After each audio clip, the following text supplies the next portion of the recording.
안녕하세요. 대한변호사협회 공인 산재전문 박중영 변호사입니다. 오랫동안 산재전문 변호사로 활동하면서 수많은 산재 사건을 다루었는데요.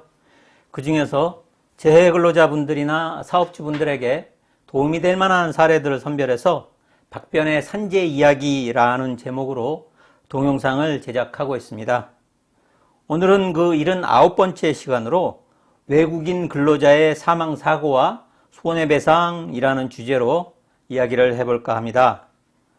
이번 동영상은 우즈베키스탄 출신 근로자가 프레스 작업을 하던 중 프레스 센서가 작동하지 않아 프레스를 움직이는 롤러에 압착되어 사망한 사고와 관련된 상담 내용을 정리한 것입니다.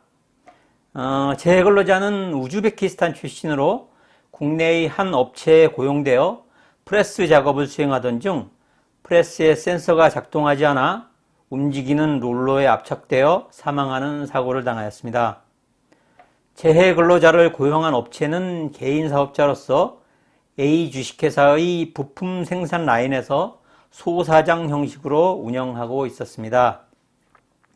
유족으로는 배우자와 자녀 2명이 있었으며 산재 유족급여를 신청하여 수령하였으나 회사에 대한 손해배상 소송을 진행하기 위하여 저희 사무실에 방문하여 상담을 진행하였습니다.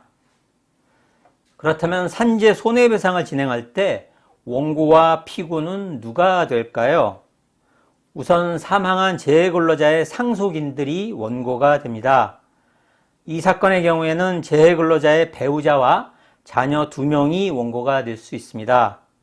그런데 외국인 근로자의 경우에는 상속인들의 상속분을 정할 때 대한민국 민법이 아니라 망인의 본국의 민법에 의하게 됩니다.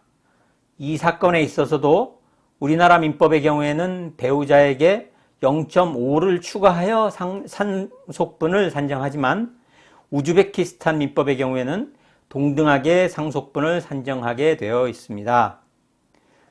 피고는 재해근로자를 직접 고용한 고용주와 작업장에 대한 총괄적인 관리 감독 책임이 있는 A 주식회사 모두를 피고로 하여 손해배상 소송을 진행할 수 있으며 피고들은 원고에 대하여 부진정 연대 채무를 지게 됩니다.